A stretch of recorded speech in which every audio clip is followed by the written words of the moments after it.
What's up, Warrior fans? Welcome back to another exciting episode of Warrior Rewind. Alongside Andrew County, I'm Natalie Winters. After falling in 3 out of the 4 games against Chico State last week, the softball team was home for a doubleheader last Tuesday against Notre Dame de Namur.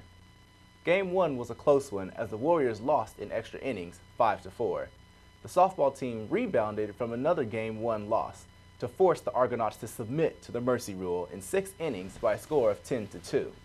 Dina San Luis, the Stanislaus third baseman, went 6 for 8 with 3 hits in each game. She had 2 triples and drove in 5 runs for the night. Natalie Rendon picked up the win for the Warriors. Natalie, you're on the team, right? Yes, I am actually, and later that week we headed to San Francisco for a series against the Gators. Despite losing Game 1, we did pick up 6 hits as a team, and the 7-2 loss went to Jessica Verity. But Rendon picked up another win, and the Warriors hit 5 doubles as we picked up another Game 2 victory. It was a complete game pitched by Stanislaus as Rendon pitched 5 shutout innings in the game, struck out 2 batters, and walked only 1 in Tuesday's win. The final score was 5-0. Although we were scheduled for a doubleheader on Sunday, the rain yet again postponed games that have been yet to rescheduled. We headed back to Turlock, where we have a doubleheader scheduled this Friday starting at 4 p.m. against Cal State San Bernardino. Be sure to come watch. The baseball team tried its luck against the Gators last week and fell in 3 out of 4 games. They headed down to Los Angeles to face the Cal State Los Angeles Golden Eagles this past weekend. Unfortunately, the Warriors could not come away with the road win. Despite having a 5-2 home record, the Warriors are 0-7 on the road. Natalie, in your athletic opinion, how difficult is it to come away with the road win? Well, it is definitely different, especially coming from our great school where we have a great crowd, a beautiful field, the new lights. It's definitely a different atmosphere, but we make it work. The LA series was postponed until late Sunday night due to rain pouring down all over California. With catcher Marcus Mastrobuoni out of a strained elbow, the Golden Eagles were able to hold the Warriors off of a late rally. Stanislaus fell 5-3. The doubleheader was pushed to Monday, where Colton Beatty went 3 for 5 and Clint Brill had 3 hits. They both drove in 2 runs as part of the Warriors' 16-hit doubleheader. The Warriors fell 7-6 and 7-4 as the Golden Eagles took the sweep. The baseball teams will be home again on Friday at 2:30, and they face Cal State East Bay. The Stanislaus track and field team held the 5th annual Kim Deist Invitational on a very windy Saturday for their first home meet of the season. Courtney Anderson took first place in the 1,500-meter race and third place in the 800-meter to complete a double win meet for her. Andrea Severson took first place in women's hurdles as teammate Chloe Jenkins took third place behind her.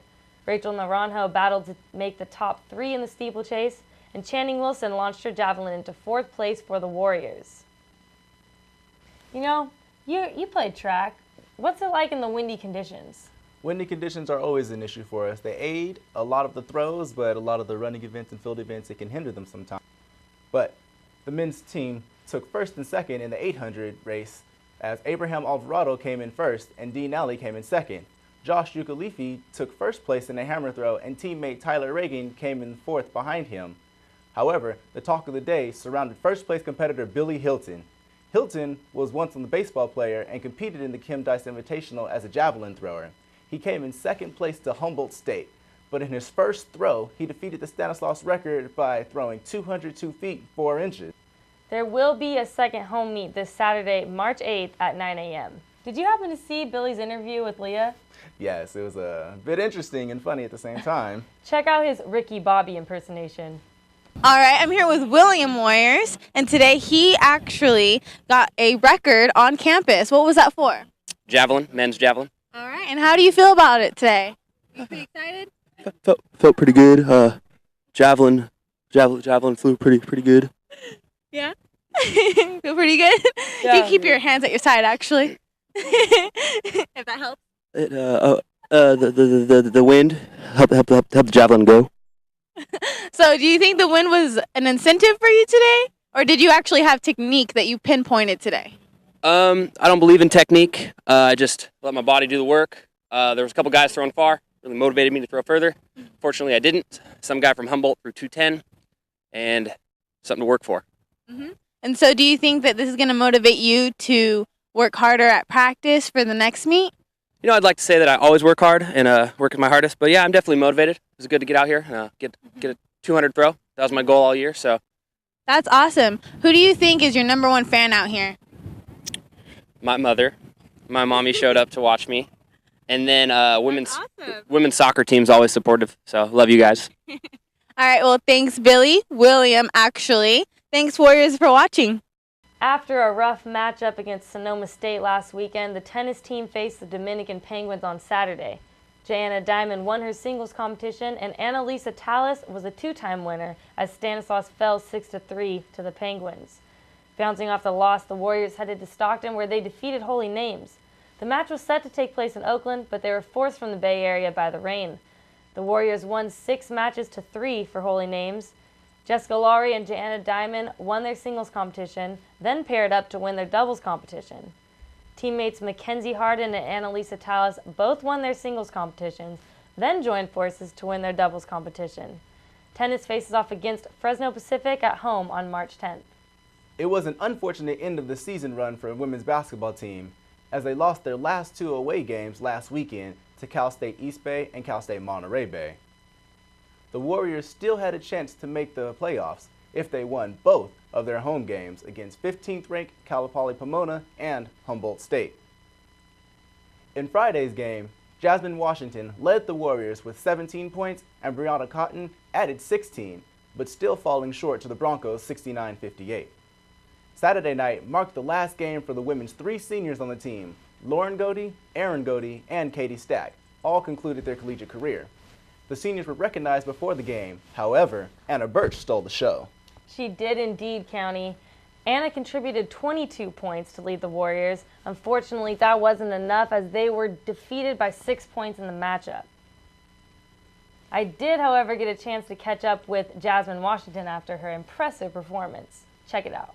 What's up, Warriors? I'm here with Jasmine Washington. We're going to ask her a couple questions. She had a great game tonight.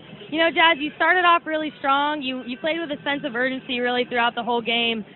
4 for 4 coming out, 2 for 2 from the line. What was your mindset coming into this game? We needed to win to keep playing. So, yeah, that was basically it. I don't know. Right, okay. No, what can you take away from this game? I know you guys fell short. You have a big game tomorrow against Humboldt. You know, you guys aren't done yet. What can you take away from this game as a building block for future games to come for tomorrow night? Just to keep competing and not have these mental lapses that we keep having and just getting it together and pumping each other up and attacking. Right. All right. Well, good luck tomorrow. Send your seniors home with a win, okay? All right. Good luck. Thank you. Well, you have it, guys. Back to you. The men's basketball team wrapped up the weekend with 2 wins, the first being a double overtime against Cal Poly Pomona Broncos. At the end of the game, the Warriors were up by 3 points with only seconds remaining on the clock. A goaltending foul was called on the Warriors that gave the Broncos an automatic 3 points and led to the first round of overtime.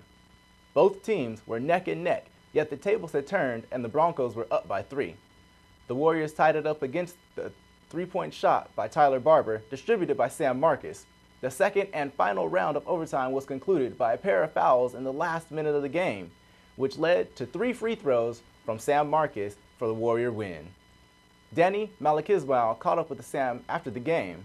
We're here with Sam Marcus, point guard for CSU Stanislaus Warriors. Sam, after a double OT victory, how do you guys feel after this? I'm exhausted, man. It was a grind-out game. They were a great team, Cal Poly Pomona. It's always fun to play against them, but luckily we came out with the win. Being a senior, you're taking on all the clutch shots and hitting a lot of clutch free throws at the end. The zone, was it frustrating when they switched to it?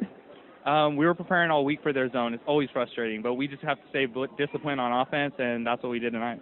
Okay, thank you, Sam. And Sam, good luck at senior night tomorrow night. Thank you very much. And what a great game that was. It had the crowd at the edge of their seat, Warrior style. Definitely. Saturday's game was also a success for the men's team with a victory over the Humboldt Lumberjacks, 84-72. The Warriors, ranked number 9 in last week's regional poll, also wrapped up their regular season with 18 wins, the most since the 18-win season of 2002-2003. Marcus Bell finished the nightcap with 30 points on his senior night, and 2 other seniors, Sam Marcus and Taylor Bell, netted 6 and 7 points respectively in their final home game.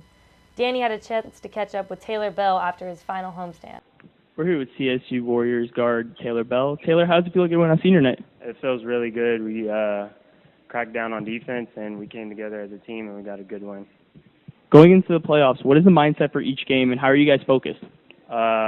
Staying together, having intensity, staying focused, and just coming together as a team. What advice do you give as a senior to the younger guys on the team about playoffs and how the atmosphere is going to be and how each game is going to be? Just stay focused. I mean, that's part of the big thing, and that when you get called up, just be ready to play. All right, thank you, Taylor. Great win on senior night. Well, that wraps up the week. Let's hope we get some good games and lots of wins. See you later, Warriors.